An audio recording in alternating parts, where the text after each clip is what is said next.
मोदी साहेब नमस्ते. रोहित पवार बोलतोय.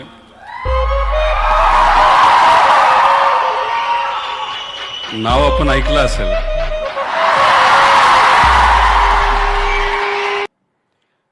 लोकशाही अस्तित्वात यायच्या अगोदर सगळे जे संस्थानं होती वेगवेगळ्या ठिकाणी होती. प्रत्येक संस्थानावर प्रत्येक राजाचा अधिकार होता. तिथले जे नियम होते ते राजाच्या अनुषंगानेच बनवले जात होते, राजाच्या मर्जीनं बनवले जात होते. ते संस्थानं नंतर स्वातंत्र्य प्राप्तीनंतर एकत्र करण्यात आले आणि सगळ्यांसाठी एक घटना तयार करण्यात आली. त्यानंतर असं ठरलं की यापुढे या देशाचा राजा कोणत्याही राणीच्या पोटातून नव्हे तर मतपेटीच्या पोटातून निर्माण होईल, म्हणजेच लोकशाहीच्या माध्यमातून निर्माण होईल असं बोललं गेलं. पण नंतरच्या काळात हेच संस्थानं पुन्हा ॲक्टिव्ह झाले आणि आपापल्या नेत्यांनी आपापले गड राखून ठेवायला सुरुवात केली आणि त्याच गडात त्यांचा वारसदार निर्माण व्हायला लागला. असं असताना महाराष्ट्राचं राजकारण एका वेगळ्याच दिशेला येऊन बसलं आहे आणि अशा